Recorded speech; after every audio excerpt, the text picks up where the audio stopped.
Lights, camera, action. Here we are with the dude, Jeff Dowd.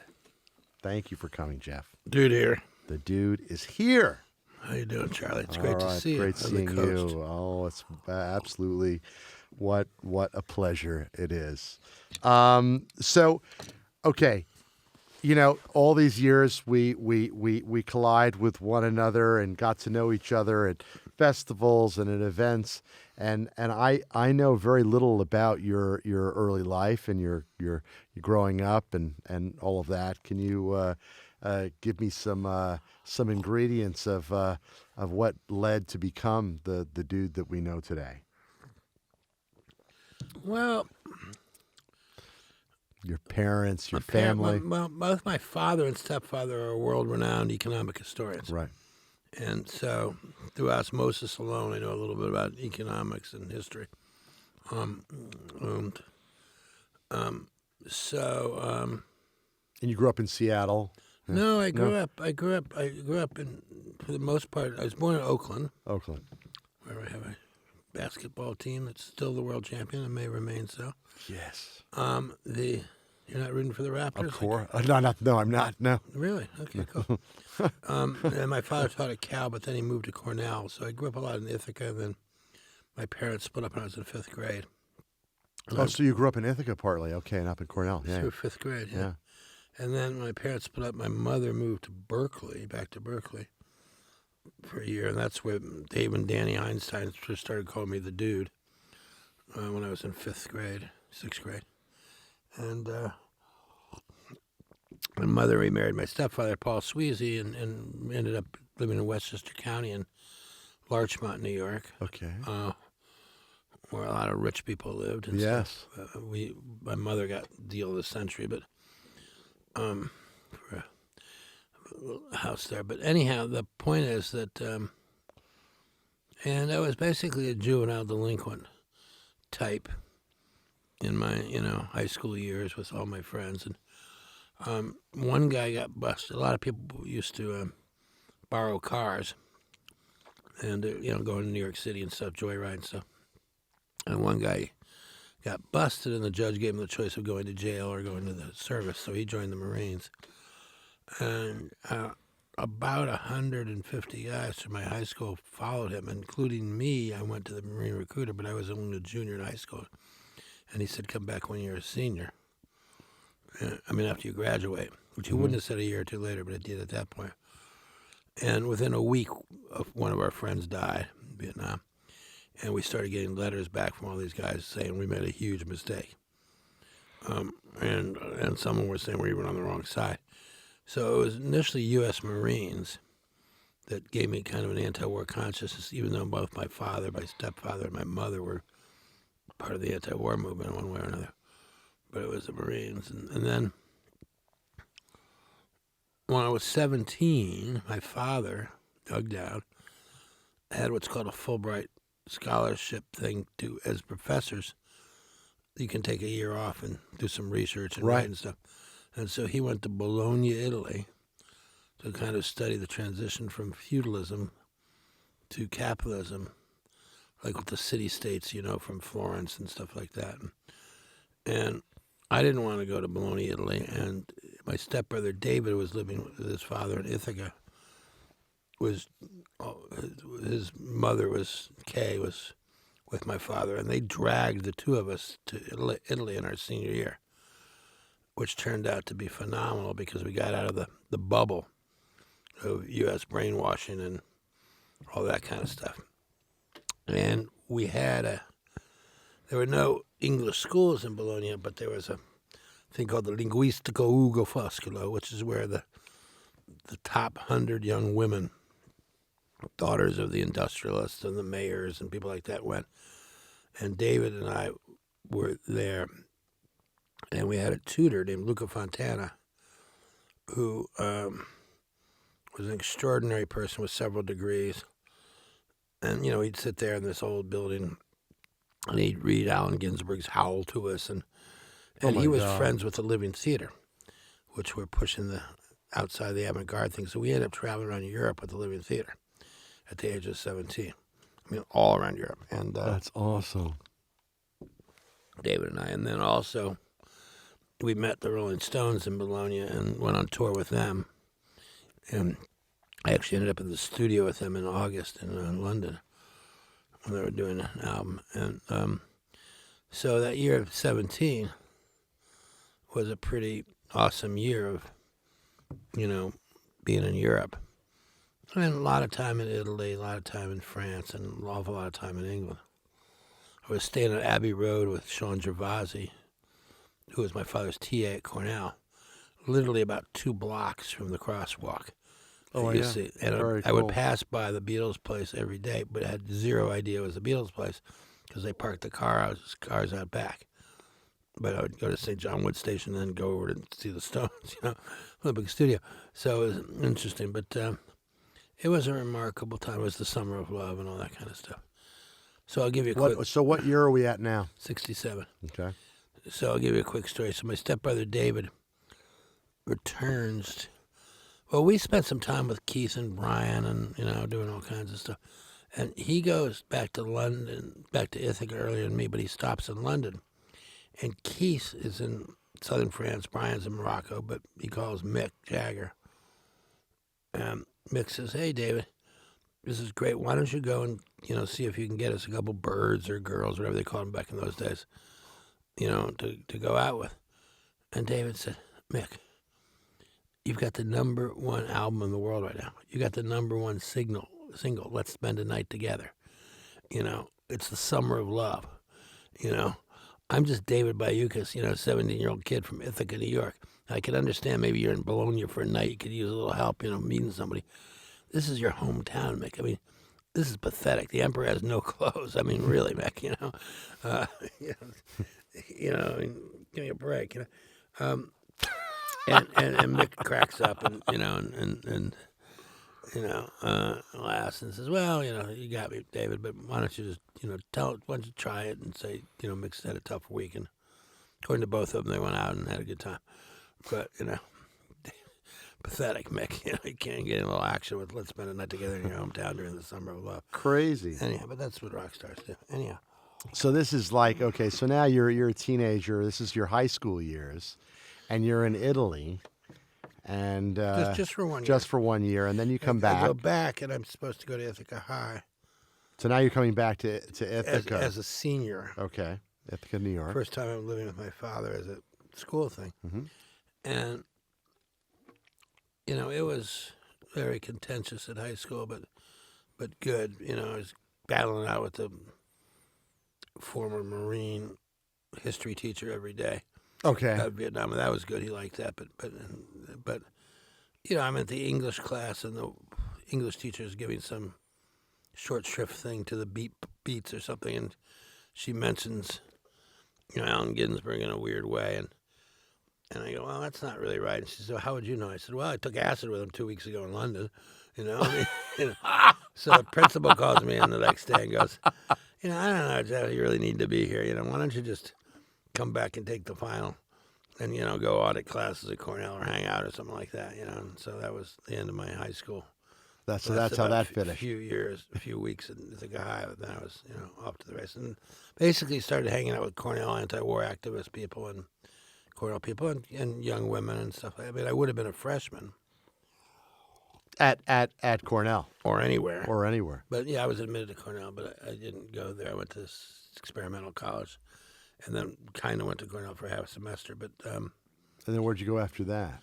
Well, all these Cornell Ithaca people decided to move for political reasons because they were graduating. And we ended up going to Seattle. Aha. Okay, now Seattle. We left Ithaca December 6th to arrive in Seattle December 20th, 1969. How do I know that? Because that's in my indictment of the Seattle 7. Yeah. To incite a riot supposedly on February 17th, mm-hmm. which is like really ridiculous, as if we knew anything of what we were doing at that point.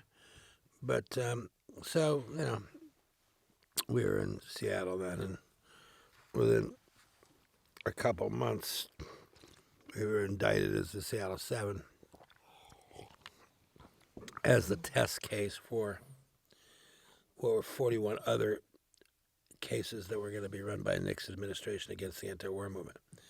And because Did that include at the time, let's say, like Abby Hoffman's group and all of that? Or they were already on trial for the Chicago 7. the Chicago 7, that's what I'm saying. And our demonstration was in reaction to the contempts of the Chicago 7 and stuff. And so that's what February 17th was about. Mm-hmm.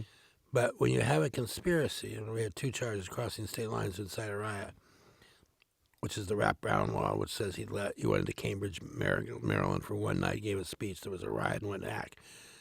We, certainly didn't cross state lines, leaving Ithaca to incite a riot, okay, on February 17th. We were clueless of what we were going to do. But anyhow, but when you have a conspiracy, which was the other charge, conspiracy to destroy federal property, which happened at the demonstration, you need what's called overt acts. So if we were going to rob a bank, Charlie, gets the getaway car, and I go get some guns, and somebody else walks in there and says, stick them up. Those would be 3 overt acts. We had 18 overt acts. At every overt act we had, of a so-called conspiracy, radio, TV, and print people were there covering it, and there were at least 500 people. So we were giving speeches about the war, trying to be covered by the press as much as possible on a daily basis. And that was a conspiracy, really? Some conspiracy, when you're trying to be covered by the press. When you were, no, well, not try, we were covered. Yeah, We were on the press. news every night, Yeah. That's not exactly a conspiracy. So we were going to win the trial and all that stuff. And we're winning the trial,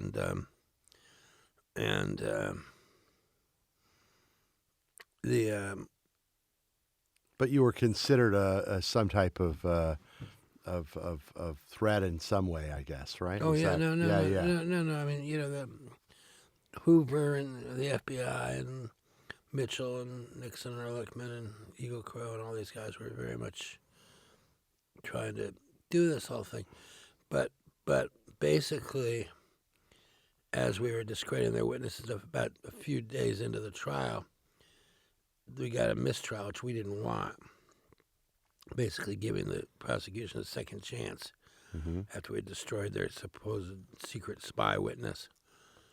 And then we went back and had a chance to talk about it, and at which point I had a woman from the Seattle Rep design a Nazi flag.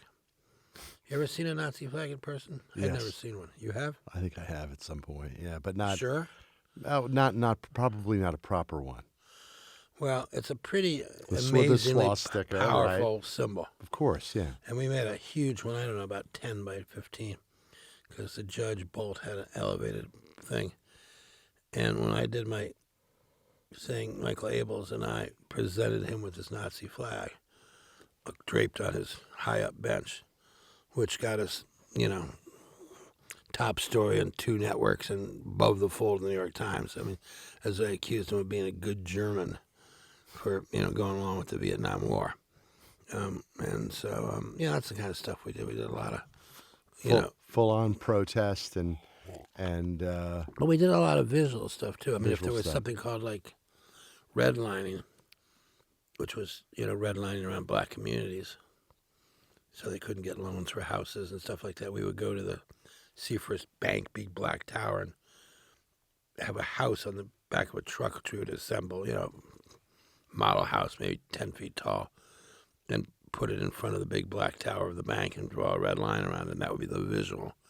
So we were always we had, like 38 collectives and stuff, and different ones would do different things every day. And Seattle Liberation Front and all that. So it was and this was a whole series of years. So now we're going from 69 to into the 70s. Into the 70s. And then, I did jail time for 6 months for contempt of court, which was wonderful, by the way. I must say, a great experience. So you were in jail in Seattle. No, I was in jail in about 6 or 7 different jails. Okay. I was in Seattle, King County Jail. I was in Shelton, where they break everybody down. I was in McNeil Island Federal Penitentiary, and then in Clearwater Work Camp. The thing about jail is once we knew we were going to get out, which we didn't know right away, because the judge was said we were...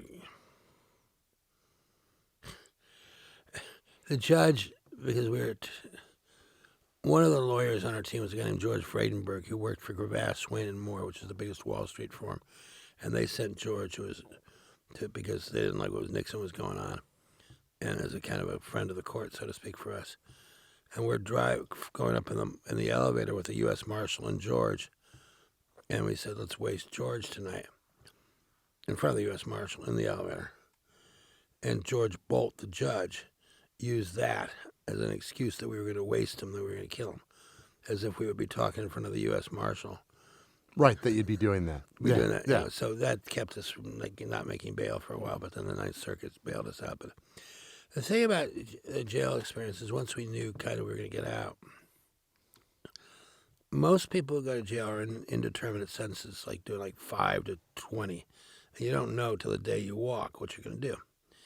And so jail for me was like One Flew Over the Cuckoo's Nest Goes to Jail. It was like extraordinary, amazing stories and stuff like that. I mean, great stories. It's all in the book on the series, but fantastic. A lot of it, but really amazing stuff. Funny, heavy, all kinds of stuff. So it was a all in all a good experience to have been through that. And interesting.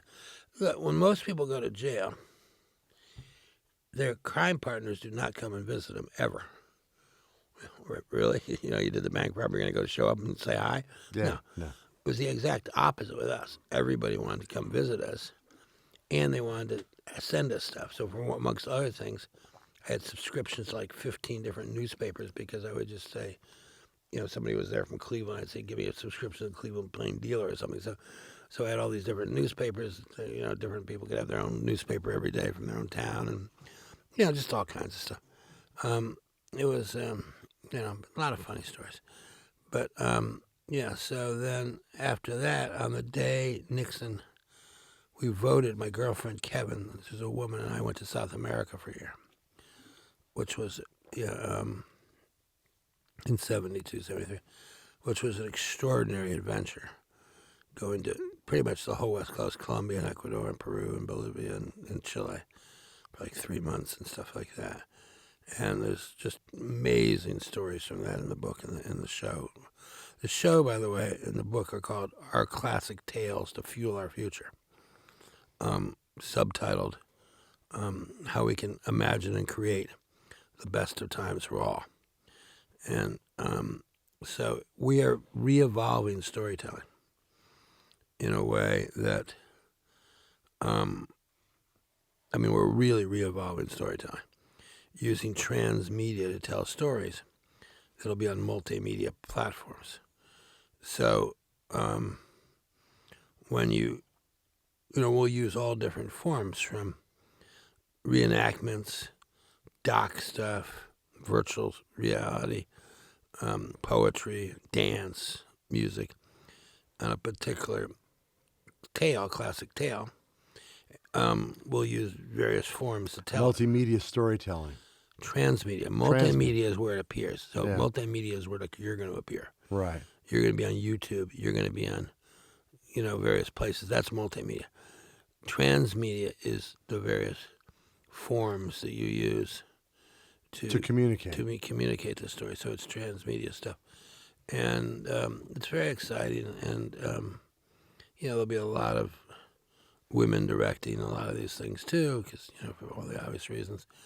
And it's, and pretty much a lot of A-list directors and actors are involved because it's rather easy to, let's say, ask Jessica Chastain to play my girlfriend Sunny.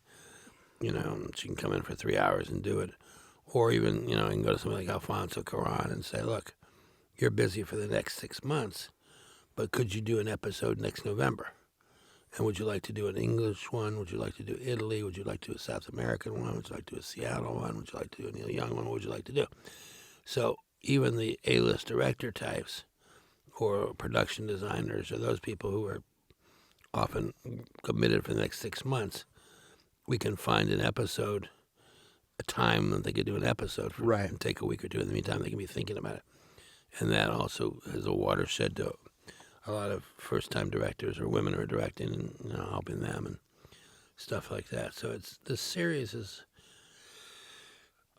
which I will be setting up in the next couple months in the book. And, it'll be very exciting because, amongst other things, it's interactive. So to give you an example of that, let's say Kevin and I are in Chile, and we go to a place called Cochamó, which you had to hike into. And we got a boat ride from a little farmer guy where they had no cars, no trucks. They had a couple tractors and Jeeps and stuff like that. But this is where Butch and Sundance went too. Right. And it's all horse riding and stuff. And you could only get out of there going the other way to Puerto Montt on a once-a-week mail boat. Puerto Montt being the southernmost place in Chile you can go by car or train before you have to get on a boat or fly to, Tierra del Fuego, okay? Another 1,000 miles south. But it's the last place. And so as we're coming in on the mail boat, Kevin starts going, look. And I go, what? She says, look at this, look at the boat. And I go, what? She says, it's the Calypso. Jacques Cousteau is coming back from Antarctica. And we literally pull up next to him in the Puerto Montt harbor, end up going over to see him. And he looks exactly like Jacques Cousteau, okay? I mean, there he is with the red cap, and Kevin's like, hey. And so we end up spending the day with Jacques Cousteau. Crazy. Who, amongst other things, takes us to lunch and had sea urchin for the first time, which was so pungent and flour-like you could barely eat it. And so we can tell that story, but on the interactive part, so there's the book and there's the series, but you can also interact on the series too. So, for example, somebody else who might know that Jacques Cousteau also invented the scuba tank, the self-contained underwater breathing apparatus, might tell a scuba story. Or if they're a diver, they might have their own classic tale, which every diver has about, some dive they did, which ended up being really classic.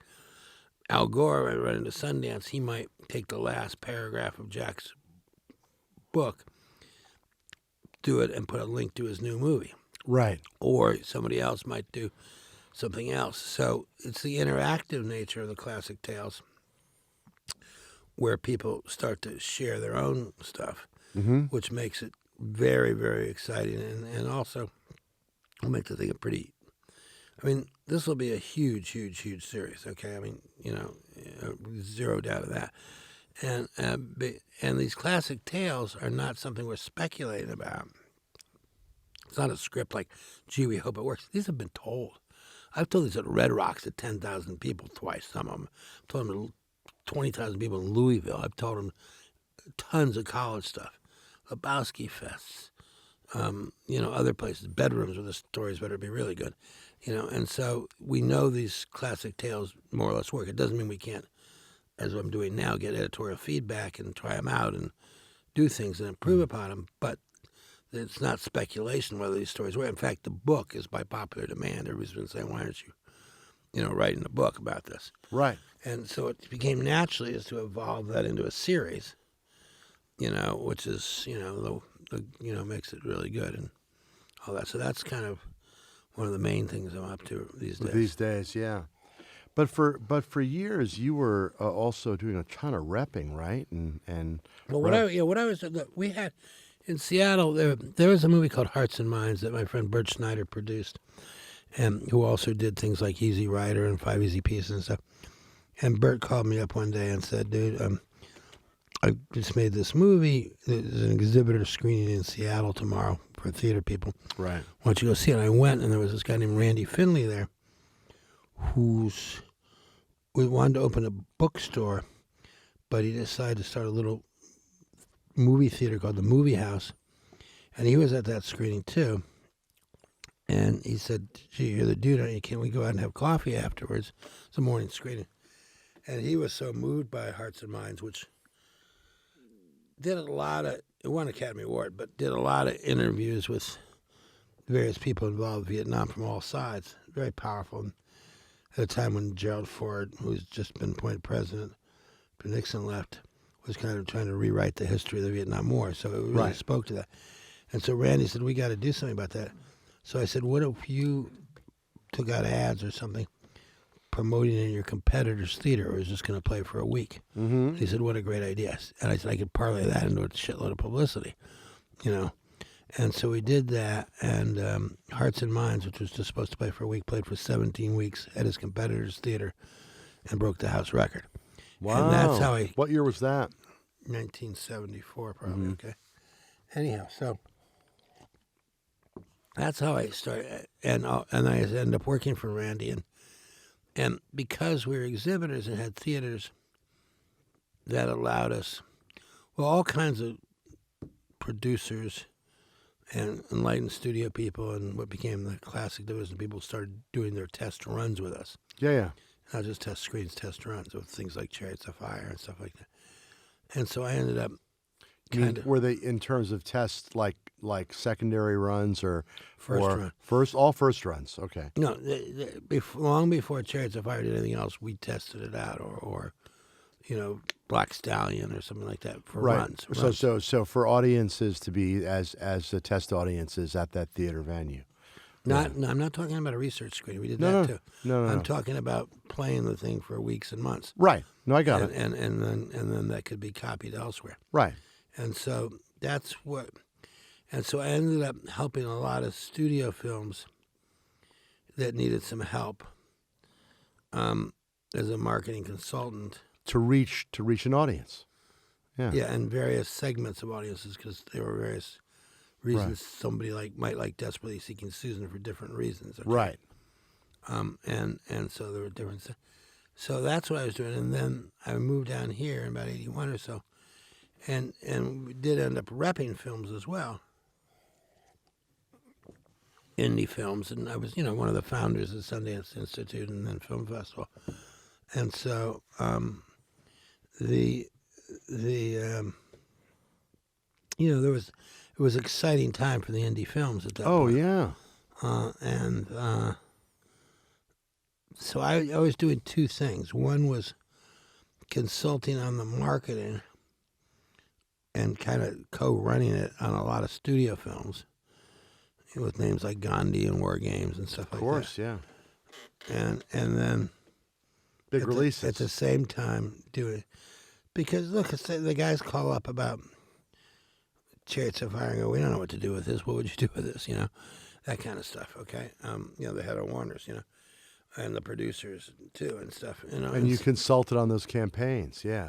Well, more than consulted, I co-ran the campaign. Co-ran the campaign, yeah. And so, yeah.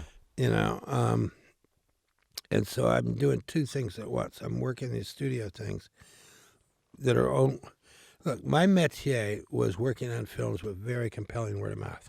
Right. And usually great reviews and publicity angles.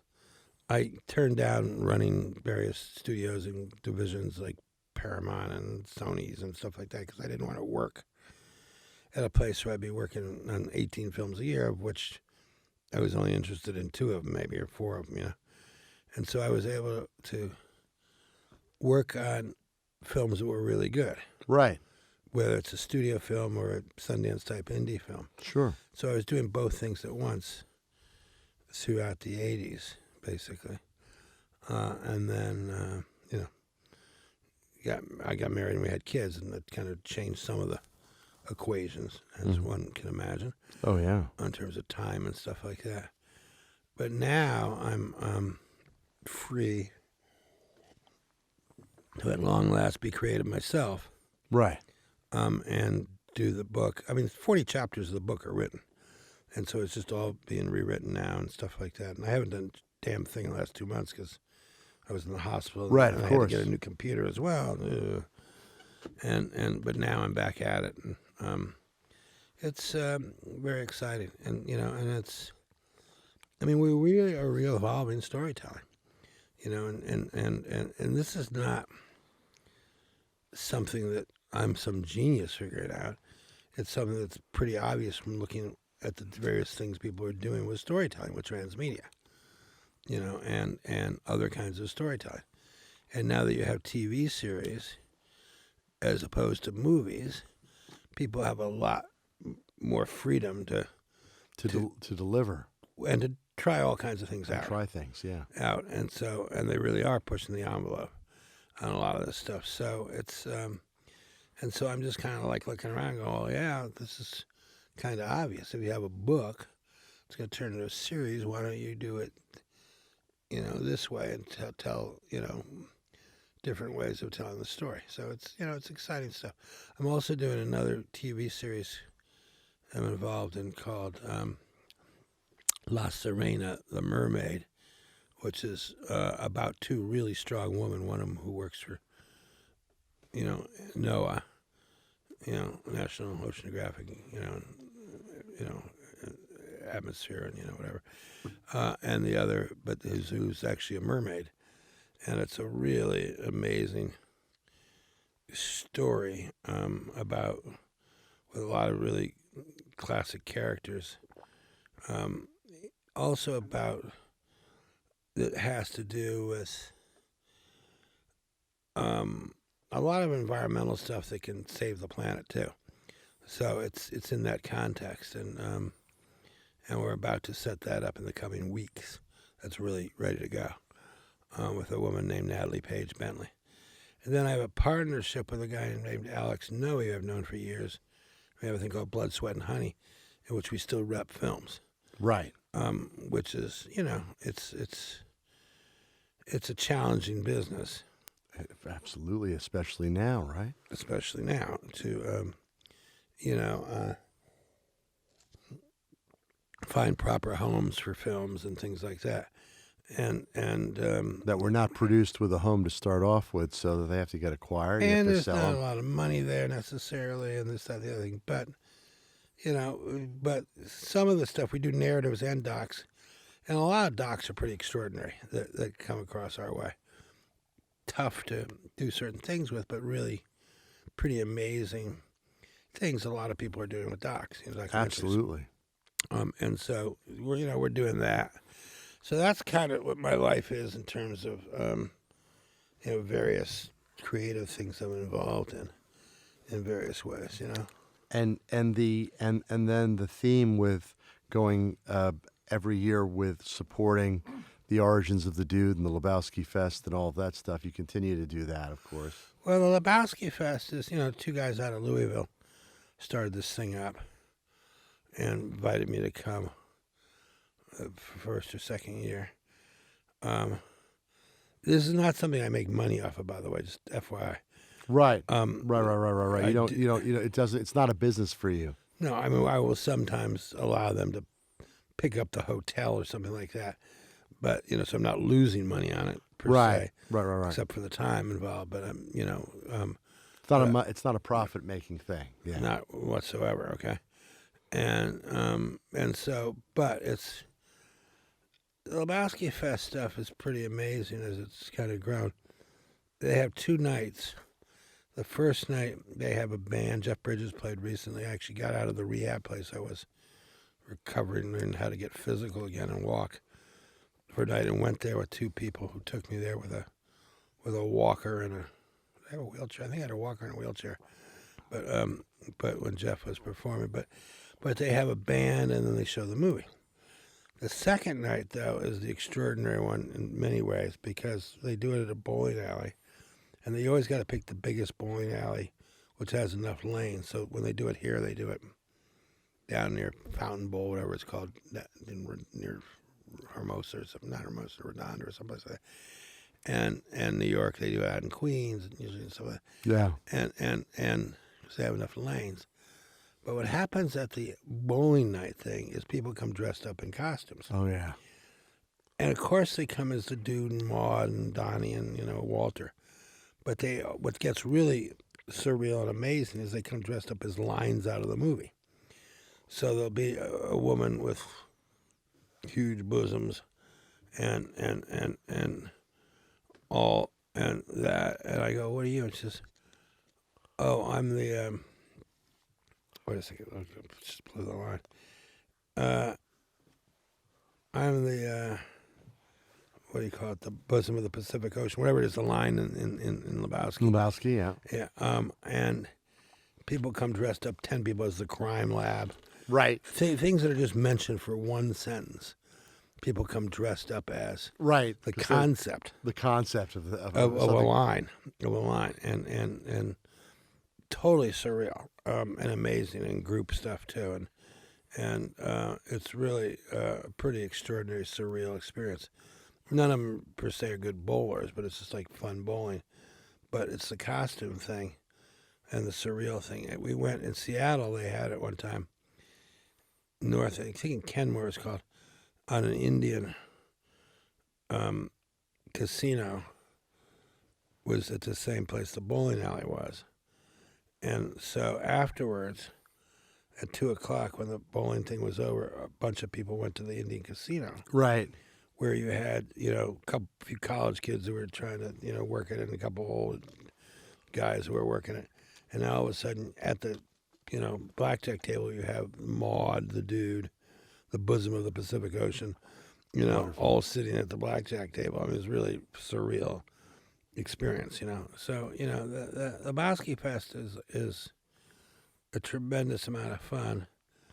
And the foundation, I mean, I think people have heard the story, but the foundation of how the story came together and how What story? With the Coen Brothers and you and the creation of the characters and all of that and all Well, that. I had worked with Joanie on their first film, Blood Simple, Right.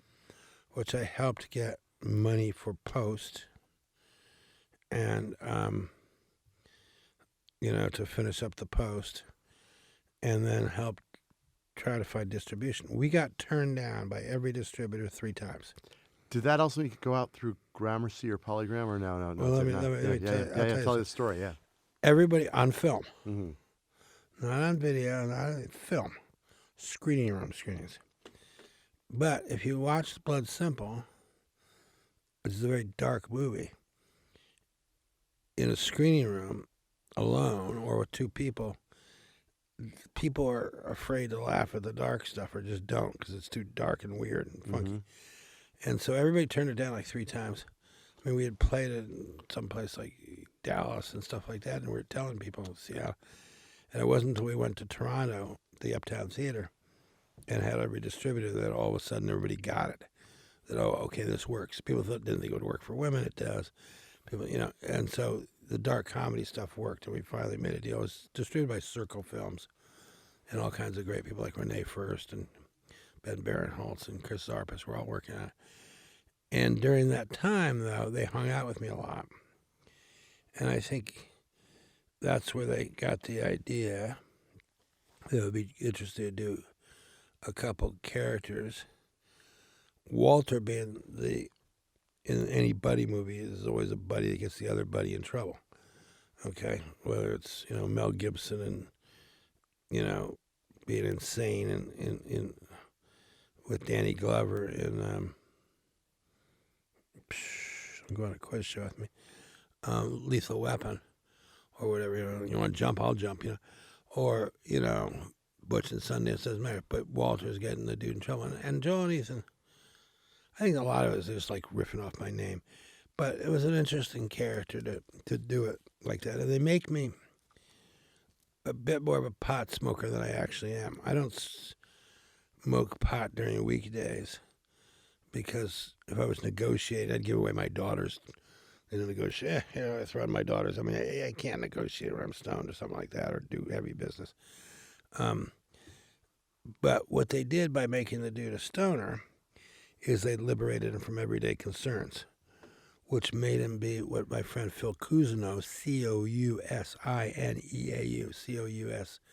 Cousineau, philcousineau.net, which he's tied for first most erudite person I've ever met. He's written 29 books. And great books. But we were doing a seminar at Esalen Institute on myth, magic, and movies. And by popular demand, all these other people at Esalen for various seminars on stuff and yoga type stuff and stuff heard I was there. So on Saturday night we showed Big Lebowski, which we weren't going to do. And so on Sunday morning I said to Phil, because Phil is the inheritor of Joseph Campbell. Joe Campbell, of course Star Wars, is based a lot on his work and stuff. And Phil did a book with him and a movie. And Joe said, you got to carry on, Phil. So I said, what's the mythological significance of the dude? He said, "Oh, that's easy. He's a holy fool." The original holy fool being St. Francis, the original St. Francis. But the jester in the king's court was the one person who told it like it was. A lot of comedians are holy fools, right? And the dude, liberated from such things as work and stuff like that, is liberated to kind of tell it like it is, and in an ironic and fun way. Very gentle and all of that. And so that's kind of the basis of that character. They give, rather short shrift to things like the Seattle Seven, which is, I mean, they don't even deal with it. They me and 6 other guys or something. It's like, but the point is that they, now, why does everybody like this movie that much? Interesting question. Really interesting question. Regardless of what it did at first, that's neither here nor there. It is here nor there that it didn't, take off. It was released by Polygram Gramercy, right? Yeah, but I was actually at the New York premiere. I remember going to it. Really? I was there. And they did the party at the Chelsea Piers bowling alley. Was I there for that? It was fantastic. No, I went to. So much fun. Where was the New York premiere? Who was there? Oh, every person I I was can there, I imagine. think. That was of course, Joel and Ethan and Paul Newman and different, it was like crazy. There were all kinds of folks that showed up. I wasn't there at the Paul Newman one. Okay, I wasn't there, but I did another thing where he did at that Chelsea beer bowling alley. Outrageous. Yeah. They had the long neck, the beers, and they did, they gave out, all kinds of crazy stuff. And I think I still have something from that evening. Yeah. So it was, so, but why it took off is interesting. Look, the thing about Lebowski, which is, fanatical, it's beyond cult following. Cult would be too small a word for it, okay? True. Let me really throw something at you. Tons of Republicans and other people, it's often the movie of choice for holidays now. Because when you have a big holiday get-together at Christmas or Thanksgiving, what happens? There's 15 family members there. People are drinking. It may get nasty. Put on Big Lebowski, and they're all going to have fun. They're all going to have a laugh. And so a lot of even Republicans are watching Big Lebowski at Thanksgiving and Christmas time. I mean, this is like, I know this because, people get all this feedback, let alone other people. So it's, and, like any of the Coen Brothers movies, they populate it with great actors, of course. And Goodman, Buscemi, it was amazing. And, one of the things about Lebowski, by the way, to anybody who hasn't seen it and is thinking about seeing, a lot of people haven't, is in most movies we like, the character's arc, and there's a third act where there's catharsis and stuff. Not in the Big Lebowski. The third act is an existentialist third act where that doesn't happen. So a lot of times people will be watching the movie and expect some kind of emotional catharsis in the end. It doesn't happen, nor is it intended to happen. Right, okay? right. And so if you're looking for that, you may be disappointed on first viewing. You go back, because expectations, everything, on second viewing, third viewing, whatever, and you're not looking for that anymore. And all of a sudden you appreciate the scenes for what they are and all that. And so it's pretty ridiculous the way it's taken off. Yeah. And it's a movement. Wall Street, for example, there's firms that, that won't hire people unless they can quote Lebowski. It's a huge sports. Every they can't quote Lebowski. Oh no, this is true. I can tell you the source of the head of Sony told me this. There's huge stuff with sports people and others. The point is, you can put on one scene of Lebowski and feel better. So that's what happens with a lot of teams and other people and things like that. You don't have to watch the whole movie. You can put on a couple of scenes and you're going to feel better, okay? Because, the laughs and stuff like that. And so it's as Francois Truffaut says in Close Encounters of the Third Kind, and he's talking about, why all the people are coming there to the place. He says it's a phenomenon sociologique. So it's a sociological, bizarre phenomenon. Yeah. Which gets more and more ridiculous every day. If you do Google search on Lebowski, so you get every time Lebowski pops up, it's ridiculous what you see every day of how it pops up in various places and things like that. So to be involved with that whole thing, there's another interesting thing about that. I have a picture of my daughter Keely, who has a musical group called Grunwasser, which everybody should check out, GRUNWASSER, info at grunwasser.com. Mm-hmm. And her second album is about to come out in September. She just released a video last week and another one coming out next week. Pretty extraordinary stuff. Not exactly my style, but people tend to like it a lot. And they do. But Keely, why was I going to tell this story? Grunwasser.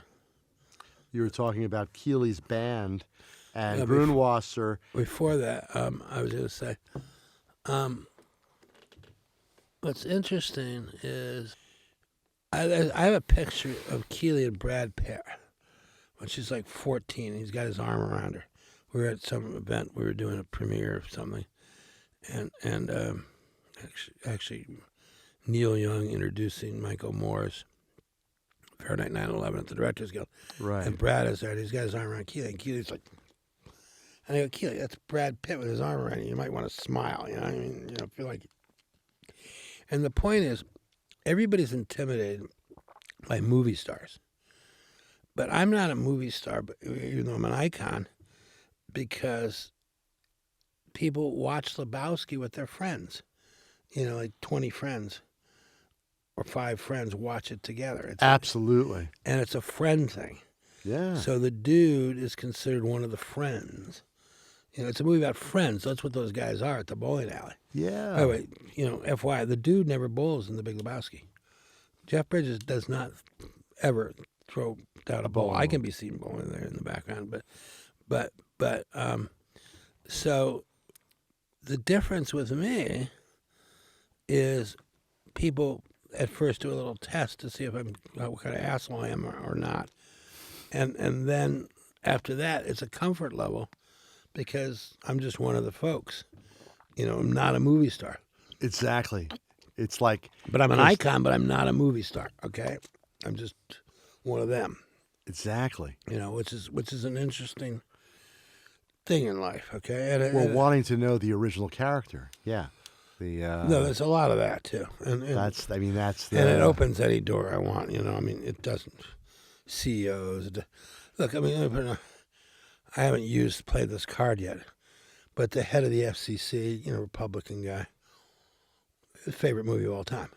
Now you think that guy will take my call if I call him up, or anybody else? Of course they will, And then the likes of Harrison Ford, I'll be at some event, they'll come running across and give me a hug. I just gotta hang with you and that kind of shit. And so it's kind of good for business because it can open any door too. Yeah. And in that respect. So it's a truly, from my own experience, a truly bizarre thing that gets more and more ridiculous every day. Is your phone on? It's not on. I just okay. I don't have it on. I was going to do the Google search thing just to show you right now, but the point is this whole Lebowski thing is rather amazing and interesting, and to be part of it. But it really isn't me, so to speak. It is and it isn't, because it's Joanie's and kind of doing their own thing, which they tend to do. Right. Using somewhat of a touchstone of me, but then they. But the characterizations in the film, Turturro's playing the Jesus Quintana, these guys. I mean, it's just the group. Yeah, I mean, look, one thing they did is they did a lot with Jeff. I spent time with Jeff, and all the physical stuff, this kind of stuff, Incredible. is me. Okay, and a lot of the physical stuff and all. Jeff Bridges and I are born within 2 weeks of each other. Oh, really? Okay, I'm Northern California guy. He's Southern California, so I'm Giants, he's Dodgers, and all that stuff. With that said, our cultural experiences are almost identical. In other words, if the Beach Boys had a new song that came out, or the Temptations, we heard it the same day. Or whatever was happening with JFK getting assassinated, or this happening or that happening. We all experienced it at the same time, the same age. Okay, I mean, I guess I'm 2 weeks older than him, but and so there's that kind of affinity too, with Jeff and myself, who's and the clothes in the movie are pretty. I mean, one of my daughters said, "Daddy, where did they get all your clothes?" And Mary Zophris, the costume designer, came by and just went out and bought stuff similar. The clothes style stuff is me, except for the jelly shoes. That's Jeff Bridges added that. In the movie, Joel and Ethan, who are editors and writers and directors, Yes. they know much where they're so. going. Yeah. So there's not a single line in there that's not in the script. Not a single line. I mean, they'll say Jeff or I or somebody else would go, I go, come on. It's in the script, guys. That doesn't mean that Turturro, when he's doing the Jesus, doesn't add a lot of physicality to it. Oh, my God. Phenomenal. I mean, that's one of the great entrance scenes of all time. Of all time. As Frank Daniel, my mentor, would say, entrance is everything. What an entrance, Yeah, licking the bowling ball. Yeah. Did you talk with Turturro about his movie? The new one. Yeah. I did. I didn't want. I talked with him There's about a thing it. on Google today about it, by the way. Yeah, I talked with him about it. It's been sort of not released yet, right? It's been 2 years. Yeah, Or yeah, something like that. It said in the Google thing today. yeah. Because And he's for a working while, the whole scene. He Yeah. says it's a strong for women's thing. Yeah, because I had I have a long relationship with John, and I worked with him on multiple films going back to Mac all the way through to current day, and I used to, after I left Technicolor, I owned a restaurant in the West Village for a while. Where? Called Alexandra, 455 Hudson Street. It's no longer there. It was between Morton and Barrow, and a few blocks away from my old office at Technicolor. And he was editing Going Places in the fall of 2016, which was the last year that I maintained the restaurant. He came to lunch with his editor every day, and would eat at my place. This is after I left Technicolor.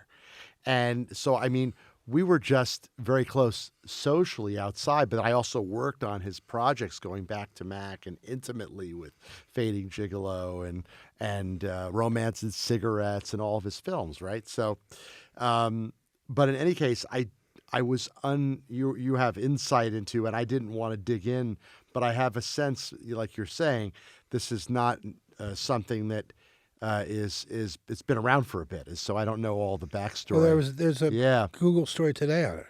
Okay, look it up. Yeah, which is all about it and what's going on. But because they have to, I guess there is the changes that have to be made. Is that what it is, or yeah? Or it's hard to tell, but yeah, there was some stuff. Interesting. Okay. In any case, that the bowling character is the guy, right? I mean, that's part of the film. Yeah, yeah. Pederast. Yeah. Anyhow. Yeah, exactly. It's dangerous. I mean, it's a cool thing that you wanted to do it, but it's dangerous territory to go into. Right. And stuff. And Joel, I mean, I guess this asked every day, is there going to be a sequel?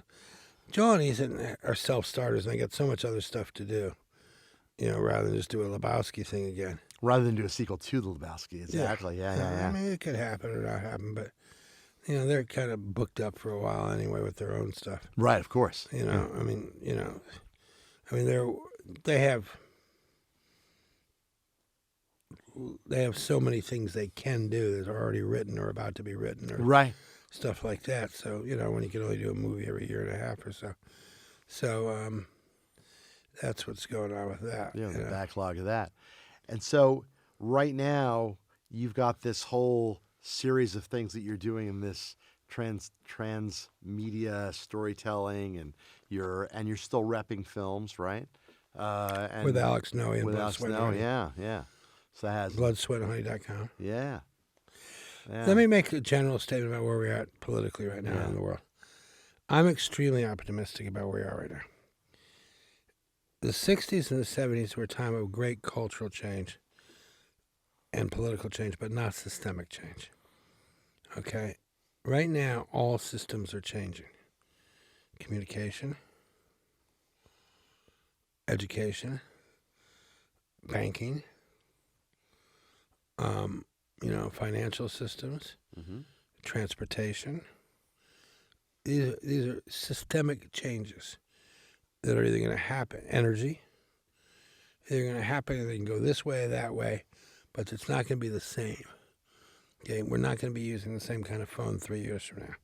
We're not going to be, this, that, and the other. What do you think Brexit's all about and all this stuff? Okay, and new kinds of finance. So, which makes for a great opportunity. In other words, we can either do sustainable energy or we can get worse and do more damaging stuff that produces climate change and other kinds of things, okay? But it's an opportunity. And particularly because women seem to have a Mother Earth call to save the planet right now, in my mind.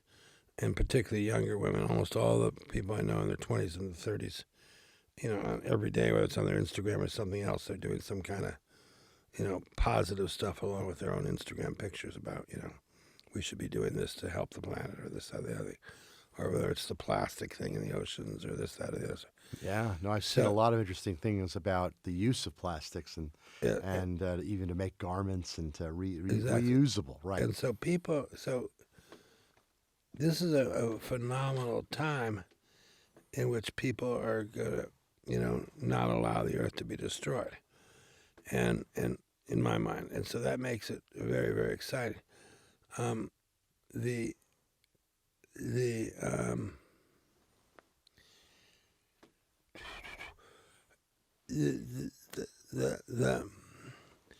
it's also a very hurtful time, all the Trump stuff and stuff like that, people are getting hurt every day in a big way. In the medical world, I just suffered from it, because the communication breakdown in the medical world. And my mother died because she went to a checkup, and two doctors' offices 20 yards apart. They failed to communicate and gave her a drug she didn't need, and 10 days later she's dead, okay? She would have kept living. Anyhow, so it's one thing to have communication breakdowns in our industry. It's another thing when you're dealing with hospitals and they communicate. Life and death. They screw up and, somebody dies, like my mother. Anyhow, but the point is that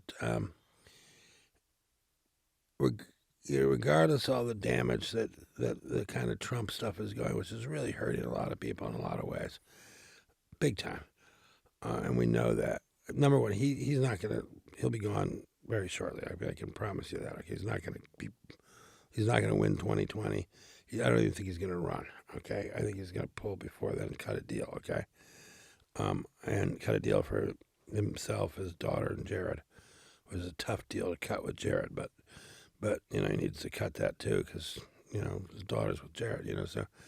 So and I think he'll use a health thing to do it. Okay, but I don't think he's got much appetite for doing this. And I happen to know for various reasons that there's all kinds of stuff that they have on him that's really heavy. Okay, so this guy's he's not. There's no chance he's gonna survive another election.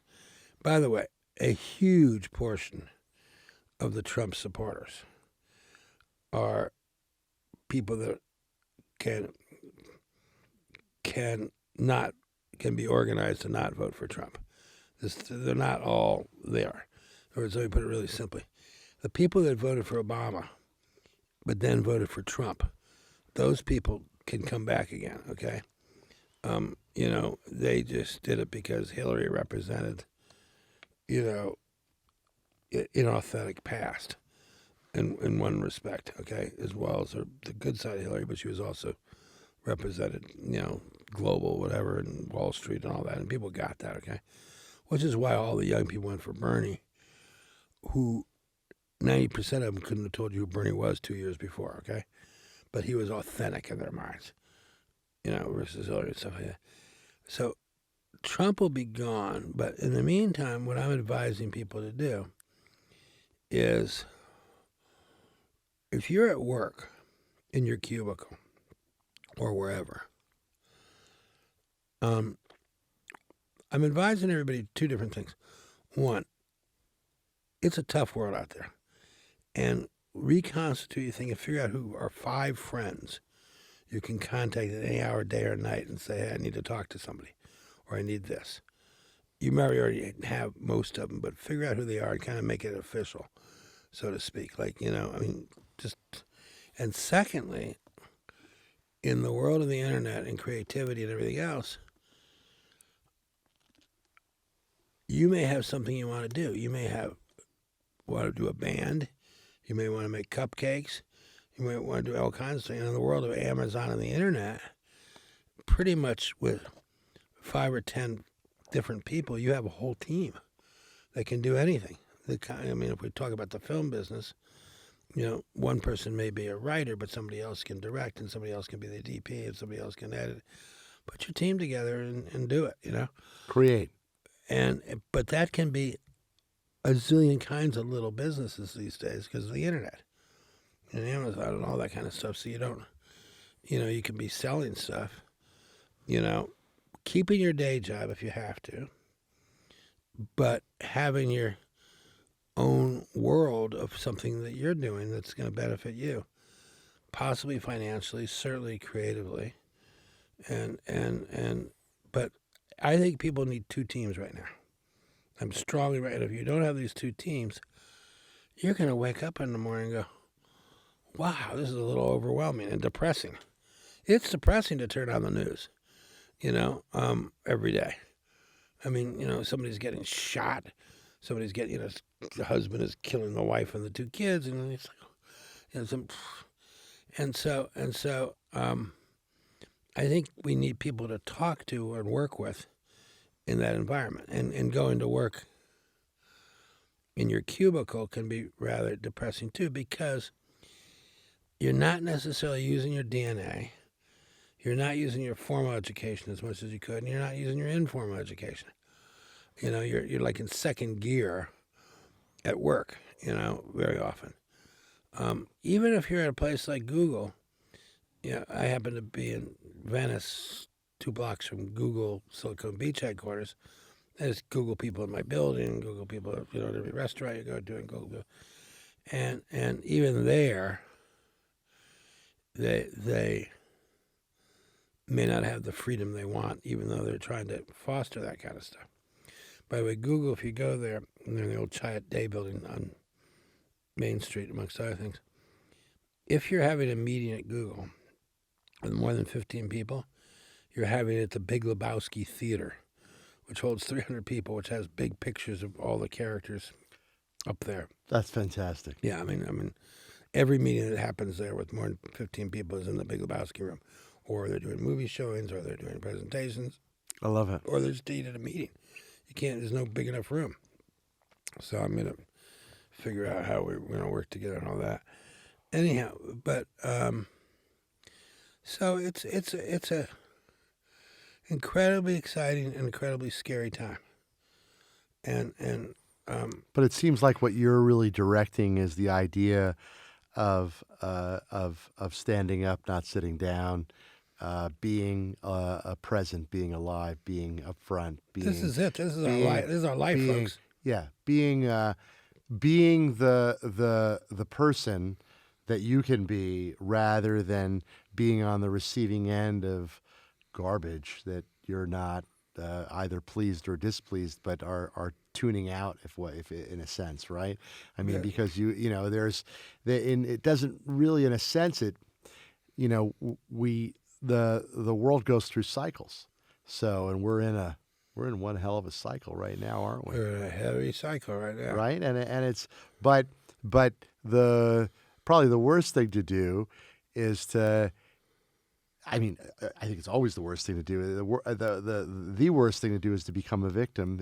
You have to become more present and more alive under circumstances where there's things that are sort of blatantly out of sync. And let me give you other examples of good news. There's a group called Peace Jam, peacejam.org. Right. Spelled P-E-A-C-E, jam, one word, .org, that my friends Yvonne and Dawn started. Great story how they started it. But it's with 18 Nobel laureates. And they work with 1.5 million kids at risk. I'm talking about gun-toting 16-year-olds, okay? Drug dealing, gun-toting 16-year-old type boys. Great cause. And guess what? Out of 1.5 million of them, not a single one has been rearrested. We're batting 1,000. What's better than that? Why? Because they're mentored. We help get them a JOB, and they have a sense of purpose. They don't need to be shooting anybody anymore, okay? They have a reason to live, okay? There have been 3 teenage suicides, which is way below the rate. But none of them have had trouble and gone back to jail or anything close to that. So, in other words, you can make a difference. Absolutely.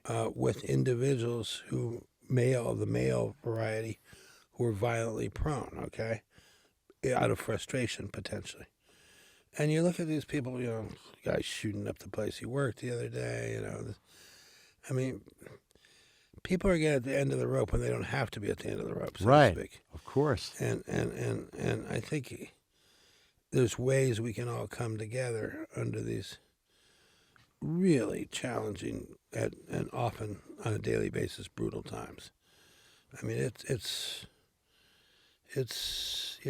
brutal out there, but the good news is you see it every hour of every day of all the good things that are happening, whether it's CNN doing CNN Heroes or where you see these kind of people, or whether it's things you see in the Instagrams or things you see in Facebooks and other social media. There's just a tremendous amount of great things happening. Yeah. And people taking. The other thing that's going on, and we're going to do this on our show, is people have solutionated all kinds of things. Right. So for example, a friend in Detroit has solar stuff going on within the city limits that he sells back to, the utility companies. Solar. So you don't have to be in Arizona. You can be in Detroit and be doing lots in the city. And deploy solar. And have huge solar surplus that not for this guy's roof. I'm telling you, he's got a solar farm going on, in Detroit. Germany, which has more cloud cover than Seattle and stuff like that at times, is, unplugging entirely on, all kinds of bad stuff, energy-wise, and doing good stuff, okay? So what I'm trying to say is there's models everywhere of people who got solutions, very often down the block or in your neighborhood that people don't know about. So one of the things we'll do on the show, and people are doing anyway, is showing what's possible that other people can copy in their personal life, maybe with their family, their relationships with friends, lovers, family, in their community, in their neighborhood. Right on. Et cetera. And that's, most problems have been solutionated. So that's a term of my friend G.B. Hajim from the Big Island, Hawaii, who did a really cool movie, Solutionated. Isn't that Solutionated, cool? I like it. Isn't Solutionated a cool word there? That's great. Anyhow, so as Huxley would say, the truth lies at both extremes at once, often side by side. So that's that's the world we live in right now. But, better to live life to the fullest. Absolutely. And not suffer when we don't have to suffer. No. Now, there was somebody talking about something on Instagram today. What did she say? Oh, she was talking about gateway drugs and stuff and saying, it was just one little paragraph. I don't think I took a shot of it, but it was about, And the person said, no, it's not the drugs that are the gateway thing. It's the abuse. It's the lack of proper parenting. It's Right.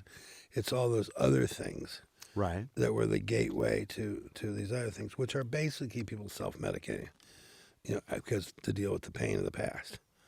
Okay, and it's the American family has been fraught with all kinds of problems.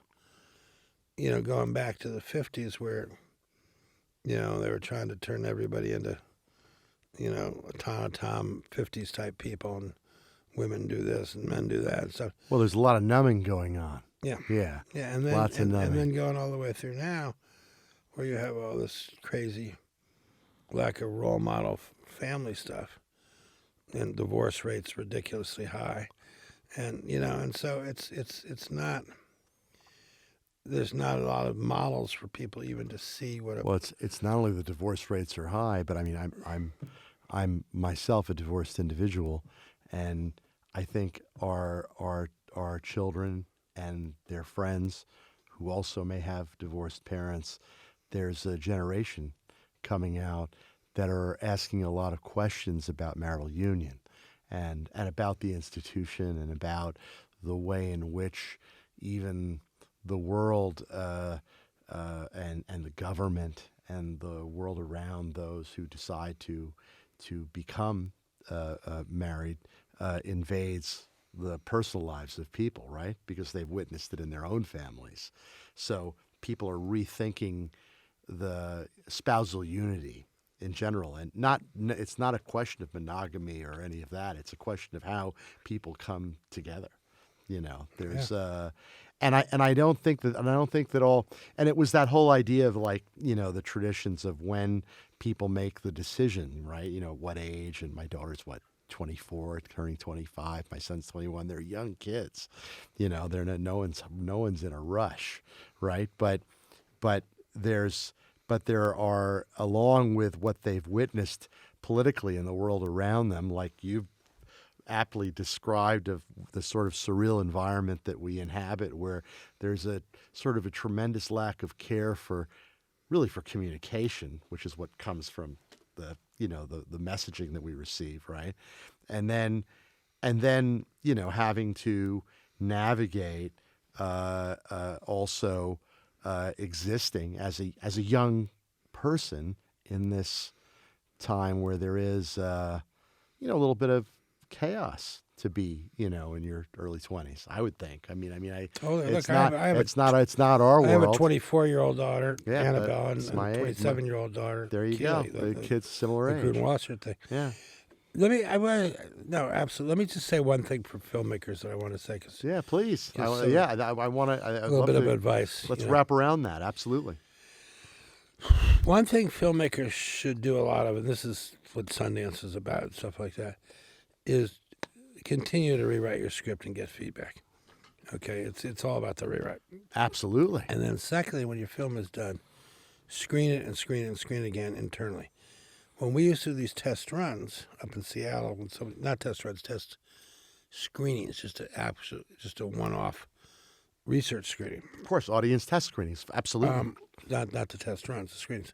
Yeah, absolutely. That's a huge endeavor. But it would also come down to, so you'd have the 400-person audience, but you'd have the focus group, which usually had 20 people. Well, these days, you could have 20 people over to your house with your big TV and show your movie and get phenomenal feedback, particularly from women, by the way, who have certain insights about what's going on in a film. That's always my secret weapon. Up in Seattle, I had like 30 women who would just invite to these things, and they'd make comments, and then we'd translate them to marketing things. But and using that as data. But yet continue, before you submit to a film festival, show your film internally and continue to change it 4 or 5 times. I mean, I can't tell you how many things Alex and I and Blood, Sweat, and Honey and over the years you see about they submitted to Sundance or Toronto, but they submitted too early. I mean, they hadn't tested the film and made some changes they easily could have made before they submitted, okay, or could have made. And so it bequeaths people to try to not only get the script together again and again, but also to test your film with 20 or 30 people, which you can easily do. Who have no skin in the game. And or do or don't. But the point is, and by the way, cast and crew screenings are not the best because most people know what's going to happen. I mean, they've been part of the movie. There's no drama in there for them. They know, what's about to happen. Absolutely. So it's, I mean, you can use those, but cast and crew screenings will be the worst screenings you ever had because of that. It only gets better with real audiences. Sure. Than cast and crew. Now, they'll be polite and they'll like it, but they're not as good as a genuine audience necessarily because... Well, then there's that other category they call friends and family, of course, which is sort of the middle ground. Right. But it can still be all right. But that can still get you some information. Get you a lot of information Right. because they don't know what's going to happen at least. That's right. Cast and crew know what's going to happen, okay, for the most part. Not necessarily. But so my big piece of advice is you can do your own Sundance Institute and festival by doing this testing. Okay, that's what the Institute is all about. Okay? Of course, yeah. And then by the time you do submit, at least you dealt with some of the things so people are not scratching their heads about something you've already solutionated, okay? So that's kind of my advice to filmmakers is to really, and by the way, we couldn't do this years ago because we were doing negatives and No, we were making film. We didn't have the chance to make the changes at the last minute and make the nonlinear cuts that we can do today. And so, as you know full well, I we're doing stuff up in Seattle. We're doing yeah, interlock and stuff like that, and negative stuff. yeah. Now it's Much easier. it's all one DCP or something like that, and It's not a big deal to make a new version. Version and it's 1, not 2, a big 3. deal to screen it. Absolutely not. and at all. Instead of having to the audio and the print at the same time. So very important. I agree. The one thing I'd love to hear your insights on, just because we've now sort of covered so much of this ground of the process, and you are like certainly in a pioneering sense, loving all of the changes that have happened within our business, and you've lived through the same ones I have.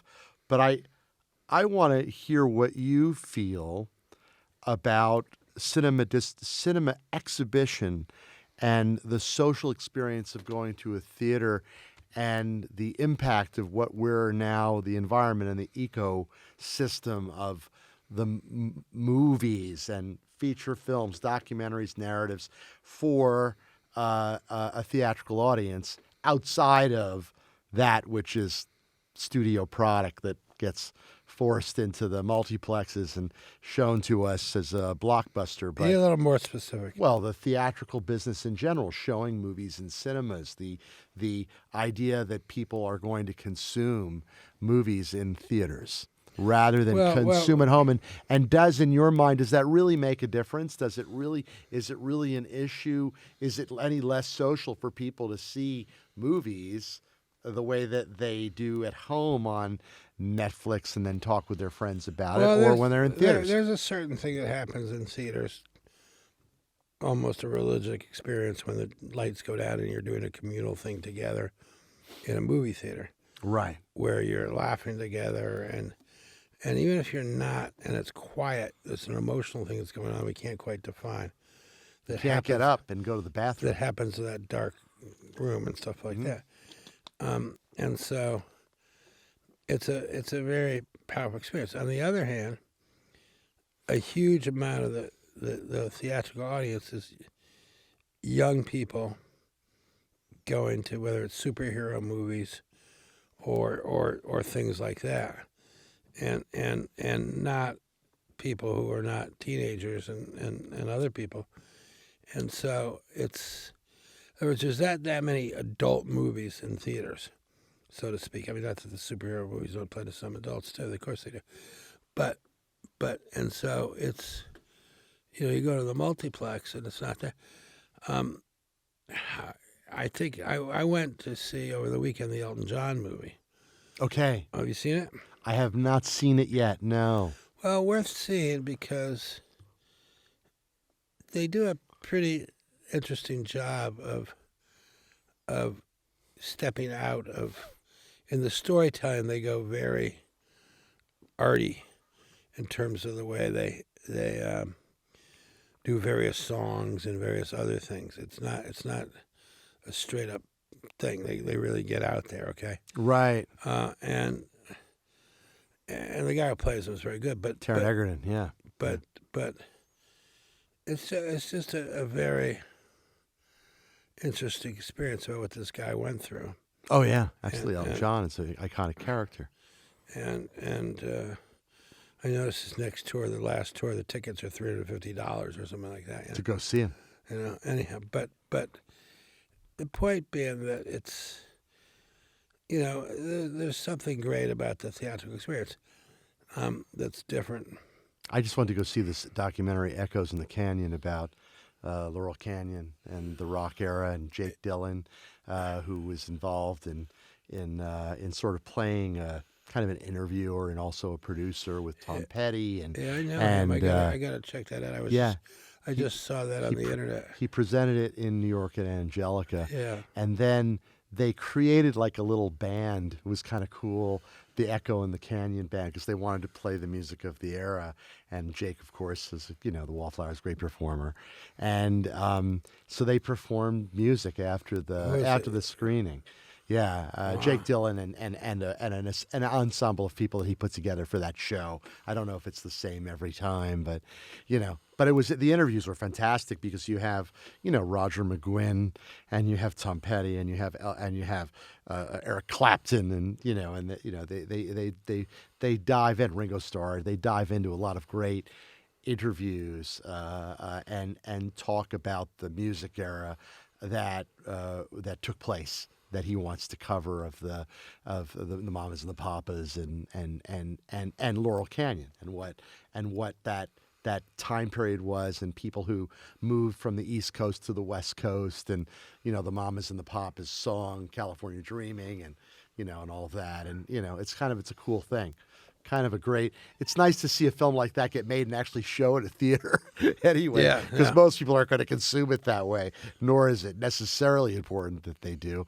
But like you're saying about Rocket Man or any of the films that are out, let's, you know, I'm interested in seeing anyone out there that is laying down a bet on cinema exhibition, right? Because the business, as we know, is not really what it was. Let me say something about using cinema. Yeah. There was a film I was involved in called See What You Hear, something that Hillary did. It was about people who are deaf, mute people. And they followed three performers, a mime, I think a comedian, and a heavy metal band that were totally deaf. Right. You see this film? I have not seen it. No. But what she figured out was that she could do college gigs and make a fair amount of money, which are not mutually exclusive to a special screening. What I'm advising, which is the non-theatrical market. Yeah, which I'm advising a lot of people to do. Right. Is do special event screenings with your movie. Don't necessarily think you need to do a theatrical run. Do an event in Portland with the right people for free that will get all kinds of people, which will help launch the ancillary stuff. Okay? But do event screenings. Like a screening with other stuff happening, a speech, a concert. Yeah, or even not. Exhibition, whatever. But people you invite to a special screening for free that will get the word out, that will help your influencing on whatever form it's going to come out on Hulu or Netflix or whatever as well. But think in terms of those terms, and then you can combine it possibly with a college thing nearby, which aren't much exclusive, where you could actually pick up more money than you would if the film played for 2 weeks or 3 weeks, you know, In a theater. and did very well. As the producers, you wouldn't necessarily get that much at the end of the day, okay? Right on. So I'm suggesting that people consider with these films that are special, and that's what you went to at the Angelica thing. Effectively. Although it was the beginning of a theatrical run, I just was lucky enough to be there when Jake came in at the beginning of that run to do a Q&A after the screening, and then to perform and prior to that talk about what motivated him and the director to make the film. Yeah, which was lovely. But I mean, these are environments where that's possible, right? First of all, and there are a certain amount of them, God, thank God, still around, right? But as you say, the non theatrical, the not conventional theater, which would include universities, libraries, film societies, museums, do all that stuff, and don't just think of, oh, I want outdoor a theatrical run. screenings. Yeah. See, let me put it another way. If you have a theatrical run for 2 or 3 weeks, and let's say X number of people come, well, the one-off special screening might effectively reach more kinds of people than you wanted than that would, okay? So think in terms of those terms, that if you want to do something in theaters, it's not necessarily a theatrical run.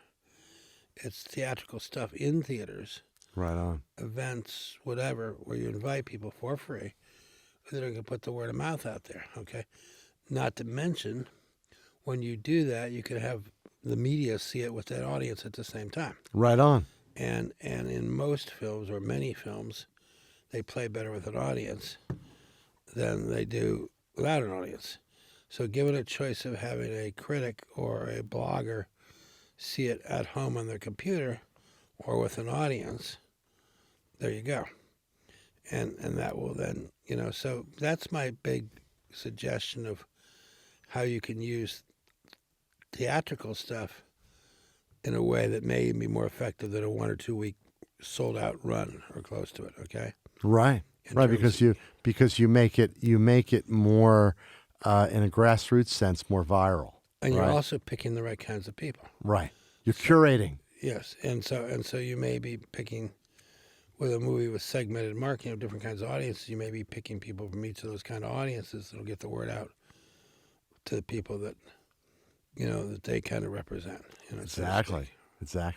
So that's one of my big advices to filmmakers, to think in those terms too. Yeah, absolutely. Don't just see a hit. No, use a theatrical experience, but it's not necessarily a run, which may be very, very hard. Oh, yeah. Very hard. Absolutely. Absolutely. You know. Well, God, Jeff, what a pleasure.